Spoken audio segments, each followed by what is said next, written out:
Hi, everyone. I'm Jeff Hunt, your host of the Human Capital Podcast. My focus on every episode of this podcast is to uncover the deeply human aspect of work. On the last episode, we began a discussion about personality assessments. These tools are widely used at work for many purposes, including improving team and individual performance, self-awareness, reducing reactivity, and enhancing working relationships. They're also used for things like shortening the recruitment cycle, eliminating bias, and even spotting dark personality traits. Ultimately, the goal is to help employees to learn to work better together. There are disadvantages, however, and these include the fact that many of these tools are inaccurate. They can increase recruitment bias, they can decrease diversity, and they can even be weaponized if used incorrectly. On the last episode, we focused on one tool which I believe has the opportunity to be transformational because it helps people get out of a box, not put them in a box. The tool is called the Enneagram, which has a long and rich history, but has been modernized to be highly effective for personal and business use. If you missed the last episode, I encourage you to go back and have a listen. I took some time to go through each of the 9 Enneagram types so you could better understand your own predisposition as well as better identify the traits in those you work with. It's not required listening, but it might provide you a better perspective when you listen to this episode. Ginger Lapid-Bogda is joining me again today to talk about her new book, Transform Your Team with the Enneagram. Build trust, decrease stress, and increase productivity. Boy, we could all use a little bit of that, couldn't we? Ginger runs a consulting firm called the Enneagram in Business, and she is a consultant, trainer, and a coach with over 35 years of OD experience. Ginger works with Fortune 500 companies and has trained thousands of people and teams in using the Enneagram. I've read Ginger's new book, and it's great. I would say it's a pragmatic look at team dynamics, and it shows clearly how the different Enneagram types show up at work and how they relate to the forming, storming, norming, and performing model, which many of you may be familiar with. This is a Bruce Tuckman model that's decades old. The bottom line is that I would say Ginger uses theory and practice and real team stories to show you how to achieve high performance among teams. Ginger, thank you for coming back on the show. Let me start with a question about the writing of your book. What motivated you originally to write this book? You've written 4 other books, and tell me about that process. Well, so teams, before I even knew the Enneagram, teams and leadership and diversity were the 3 areas that I probably knew the most about, but I was a general organizational consultant. When I learned the Enneagram, it was clear and easy for me to understand how it worked with teams. And in the early stages of my work and business, where people were like trying to learn, how do you bring the Enneagram to business? There were people who said, you can't use it in teams. And I'm like, are you kidding me? They just didn't understand teams. So in a certain way, writing a book that integrates the Enneagram with teams and team development, team leadership and team membership and all is a natural. I probably could have, should have, why didn't I do it years ago? Okay, so then it gets to your question, Jeff, which is funny. Why did I do it now? The Enneagram has taken off markedly, and there are a lot of organizations wanting to use the Enneagram in their teams and asking for people to help them do that, consultants. And what I've been finding, because I have a network of people and I have other people and clients, and so I'm sort of like tuned in. There are a lot of Enneagram consultants, trainers who don't know how to really work with teams, and you can do a lot of damage working with a team with the Enneagram, as if the Enneagram is the be all end all. And I was seeing that, and I'm getting people calling me about, now we did this, but it didn't work, and we need you to come in and work with us. Or somebody is like, I work with this person and they were going to do this. I'm like, no, that's not going to work. You got issues that need to be dealt with before you actually bring the Enneagram in. So I was getting enough of that. And so I feel like, okay, I need to write this book on teams and the Enneagram for leaders, so they know how and when to work with it, and when to bring in a consultant, how to work with the Enneagram with their team, but also their leadership style. Because a lot of it, leaders, you can do on your own, right? How to be a really good team member if you knew how to do this. So, because good teams don't just happen magically. Sometimes they just feel that way, but there is a process, and you can almost make any team into a really high performing one if you know how to do it. And then for consultants, trainers, and coaches, a lot of coaches shouldn't be doing team Enneagram because they're not trained in teams. And so I was seeing like work coming out or people getting misled. And I thought, okay, I'm going to write this book and sort of put it all on the table about everything you need to know and do. And then I had enough stories. I said, right, this needs to have a story example. Otherwise, I didn't exhaust even all my stories, but it's full of examples, but it's more in story form than example. And, you've read it. That's great. And I was just appreciating as I was reading the book, how the book actually provides a framework, whether you want to try to implement some of these tools internally yourself, or you're a consultant and you want to go in and assist an organization. It's really a playbook. Right. And in the last chapter, it's about, so what if you're a team member? Here's also stuff you can do based on having read this book. So yeah, it's multi-layered. I'm also just kind of amazed at how little organizations invest in leadership development about what it looks like to build a successful and engaged and productive and highly performing team, and also how to be a good team member. That seems to be a non-existent thing, right? Right. It surprises me too, because we're so team-based now. And it's been a trend for many years, almost getting to be decades. And then with the pandemic and remote, we're no longer all in person. Often we're kind of a hybrid, but now it's really hybrid, right? Some teams are remote, some are fully, some are in person, rarely fully anymore. Some are a mixture, right. But it creates new challenges to be on that team. I don't think it's harder, it's just different. I'm sure there are some companies that do teach you how to be a really good team leader, but I don't think there are many. And what are they teaching you really? It's a story in my book too, but one of my coaching clients is a very talented person. No leadership training whatsoever. Just dive in and, figure it out. It's like, what? That's why I was a coach, right? Because it shouldn't be that hard. And why would do that? Maybe they don't know how to train leaders, or they don't want to take the time. But it's like leaders, it's very stressful. It's stressful when you're new and you haven't been trained, or you're just trying. It's like, what do you do? It's stressful when you're at the top, because as one of my old clients said, this is not in the book, but I'm consulting to you on a topic in your company and I'm not your coach. Why do you always want to talk to me when I come here? And he said, because when you get to my level, nobody tells you the truth anymore. So there's that. And then it's stressful that way. And it's stressful, if you're any role you're in, it's just different kinds of stresses in leadership. So why can't we reduce that? And I think the Enneagram can be really helpful in that. There is no leader, really. There are some people who are called leaders, and they're kind of, who do they lead? Just themselves. But, mostly people are leading some other people. And why aren't we training them well to do that? Right. Oftentimes it's a financial decision. So they don't want to invest in that training, but what they're not seeing is the opportunity cost of not investing in it. What are they investing in? Because they have money to invest in development. What are they investing in? Well, they're investing in sales growth and development and marketing opportunities and new strategies and entering new markets and acquiring other companies. And the list goes on and on and on.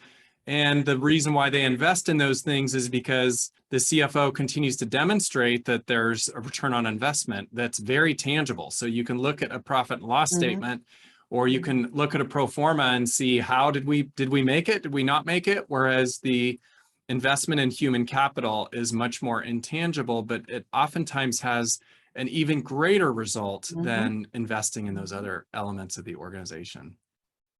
So, all right. With your book, you provided a great definition of psychological safety. And I think the way you put it in there, Ginger, was that it's the belief that you won't be humiliated or punished for sharing your thoughts and feelings. And that it also means that you feel safe to take personal and interpersonal risks with others. I love that definition. And I'm also curious, why does it not work well when psychological safety is not present? If you don't feel a team, or you take or there's a lack of psychological safety, how productive are they going to be? What are they going to do? How committed are they going to be? aren't people going to leave? The cost of people leaving the organization is huge. How productive is a team going to be? Not too much. There's going to be a huge leadership loss. And I'm not saying lack of psychological safety is all about the leader's behavior, but how is that helpful? But in the context of the book, Jeff, what I'm talking about is the Enneagram doesn't solve all problems. If there's not at least a moderate level of psychological safety, the Enneagram can make things worse, because how open are people going to be to uncover themselves, right? And to self-disclose or share things about themselves. So if the level of psychological safety is low, here's my invitation. Hey, leaders, hey, people, hey, companies, fix those things. Those can be. You need to find out why it's low. And then it goes to, which I know you're going to ask me, the relationship between trust and psychological safety, right? I know you're going to go there. Yeah. And I think it's a good question, but it's like, if people don't trust, there's low trust. The question one needs to ask, when working as a consultant, why? Trust is it's a symptom, not a cause. Psychological safety is like, if there's low psychological safety, there's going to be low trust. If there's low trust, there's going to be a factor of something where psychological safety plays in. But even with psychological safety, what's the cause of it, right? There's always a cause, and then work with that. That's my thing. It seems like organizations that try to implement this Enneagram stuff without having the undergirding of psychological safety would essentially be doing a check the box event that could actually have a counter effect. Exactly. Tell us about the difference between a group and a team. Okay. Mm-hmm. A group is a collection of people who have something in common and something they probably do together. But a team is a subset or a special kind of group where, yes, it's a group collection of people and they have something, but a team needs to have at least one common goal that they agree is a common goal, and some degree of reliance or interdependence on each other, not everybody, but within them, to be able to accomplish that goal or the goals. So I've seen a lot of leaders in organizations, who have a group and they try to make them a team and they spend a lot of money trying, but they're never going to be a team because they don't have any common goals or level of interdependence. And that can often happen. You get, depends on how the organizations, but you might find the head of finance has HR reporting to them and logistics, and like those are, seemingly random, but they need to report to somebody. That's a group.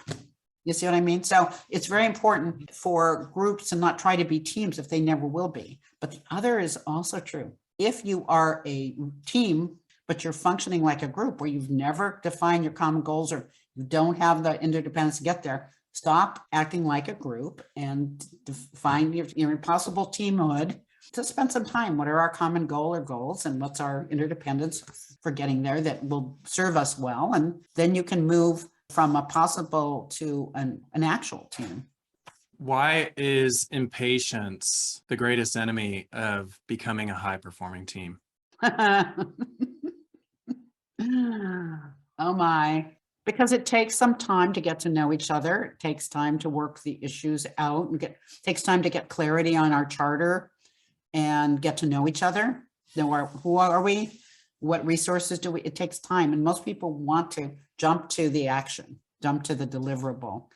There's no exception to that. Now, there are a few types that realize, hey, we don't really know each other. We need to spend some time, but they'll get overridden. They also want to jump, But if you start to jump, get to the action, what action? Is it the best action? No, probably not. And not everybody's going along with this. So sometimes it might be the right action, but you need to get people onboarded with it. If they're not informed, if they're not included, if they don't, it's not going to go. We not only provide performance management software, but we have a consulting arm. And so we'll do strategic planning sessions, and we'll take teams and do 2-day offsites, and they'll do all this great vision casting. And I've found that over the course of my career that teams will be overly zealous. So they get into the impatience mode and they think that they're actually going to execute the entire plan in the next 90 days. we're always having to rein them in and say, okay, let's get really realistic and pragmatic about this. And it's difficult for people to do that, isn't it? They don't want to, but they need They to. really don't want to. And we're people too. I mean, I can get impatient. I'm sure you Me can. too, especially as an Enneagram 3. And I don't know, we probably are both equally impatient, but over different things. Some of the things that cause you to feel impatient are maybe not the things that would generate impatience in me, but oh man. Okay, Ginger, in your book, I thought you sort of beautifully linked the Enneagram types with Bruce Tuckman's model. His, for those of you that aren't familiar, it's this forming, storming, norming, and performing. Can you explain to our listeners what that model is and sort of how the Enneagram fits into this? Every team, not a group, but team, to become a high-performing one needs to go through the 4 stages of team development. This was a research-based model. It totally works. It's sequential. Forming, you need to form as a team, both in terms of what's our task, can we align around our charter, our task, our deliverables, and the relationships and processes. Are we attuned to each other? Do we know each other? Do we all want to be part of this, right? Can we move forward? And then inevitably that's forming. Then you go to storming. Storming is we have differences. It doesn't mean out and out conflict. It just means we have differences in how we're functioning, we're operating, our understanding. Maybe somebody feels abrupt to me and not to you, and that's a little tension in there. But it can be from mild to severe. But I think the issue is that those need to be brought up and resolved, because they will go underground if not. Now, if there's too much conflict and tension in a team, why, right? I'd ask why, and it usually has something to do with the dynamics of the team or the forming stage, and other factors too. But okay, if there's too little or none, it means they're sitting on something and they're not sharing. It's like, it's going to show up. So they, bring up the issues and get those resolved. Then teams go to the norming stage, which means what are our new working agreements that we need to either change from older ones or add to that will help us function more effectively. And they can be norms, even as like, what day of the week are we going to have our team meetings? Maybe the day isn't work for people, or how long they're going to be, or structural things. Or it could be like, what food are we going to have that's in person? I'm tired of, whatever we're serving for lunch. I mean, a lot of companies can get into ruts stuff. But it's a new norm. And then we agree to it. And then then move to high performing. Now, it doesn't mean that the team is going to stay at high performing. I mean, they're there, but some different things, like they get a new leader, it can be back to forming, but hopefully the new leader is similar enough and open enough to the team that and oriented enough that they can go back to high performing pretty quickly. If the new leader is dramatically awful for them or just dramatically different, that's going to be a struggle because the team's already in a different place. But, change of resources, change of charter can do that. But the teams that have gone to high performing already, they will handle those with great resilience and ability and capability. The teams that haven't, they're maybe delivering, but you put a major change to them, they're going to struggle with it because they haven't gone through the earlier stages enough, and they're going to have to go back and revisit. And so they do. But see, everybody wants to get to high performing. Back to your patience question. And you got to put the time in. I mean, you're still functioning and accelerating into doing things together, but it's the time is so well spent, and it's really important. So how do the types connect to this? Well, we have different behaviors at each of the stages by type, highly predictable. Some of them support movement forward, and some of them may not as much. So in my book, I describe that at each stage, what's a typical behavior? What would be some shifts if you were wanting to help the team move forward based on your type? What would that be? And experiment with it. They're not asking you to be dramatically different. It's just, hey, okay, let me try this and see if it changes things. And then do teams, as they're moving through these stages, really have a clear and open understanding of each other's different types? And are they able to have open communication with one another about how they can serve the team better? They do that. But here's my experience with teams that work with this. The Enneagram is inherently fascinating. And people are really interesting, and we get in curiosity. So when people know each other's types, they know their own, and they're committed to their own development, right? That's helpful. When you're on a team with people like that, you learn so much about all the types, at least on the team. Your depth of knowledge increases, and your curiosity about, oh, that's why Jeff does this, right? He's like, oh, yeah. And we can have conversations about that. And, Sure. and it's not only that's why Jeff does this, but it's from a non-judgmental place. Exactly. Because of the acceptance and value of every single type, rather than one type being better than another or anything like that. But I say Jeff does this and I do that. And Jeff doesn't like that I do that, right? Right. So can we have a conversation about that? Because I'm coming from how I normally would be, and Jeff, what's the way of having a conversation where it goes beyond understanding to where we can do things differently a little bit, one of us. Speaking of that, can you give us an example of how the knowledge of the Enneagram and somebody's number can sort of help depersonalize conversations? Oh, it totally does. Because see, if you're taught the Enneagram correctly, it helps you see yourself in a more objective way. Mm-hmm. Now, if people hide behind their type and go, well, I just do that because I'm a 5, or that's not how it's supposed to be used. But if you go and you're working on your development, and again, the Enneagram is beautiful as a development system because it specifically targets. So then you're in a way observing yourself, and you're not identified with your type. You're working on yourself, accessing more of your more versatile, more satisfying, less suffering, Yes. higher self, if you will. It's really cool that way. So if we're in a, we're not, but I'm a 2 and you're a 3, right? Mm-hmm. So suppose there's something between us, right? And I know, hey, Jeff's reacting this way. He's a 3. I get why he's reacting that way. I don't have to feel, because as a 2, I'll feel like I did something wrong. Right. It's not working. I go, oh, it isn't that I did something wrong. See, I can help me. So there I go thinking I didn't know, this isn't about that. I can work on let's me here, see him. He wants that. Do I have to do what he wants? Because as a 2, I might want to. No, Ginger, you don't have to do that. I mean, I'm doing a lot of inner work with that, right? Not that Jeff's expecting me to do that. Right. But okay, let me hear this. This is about something he might prefer.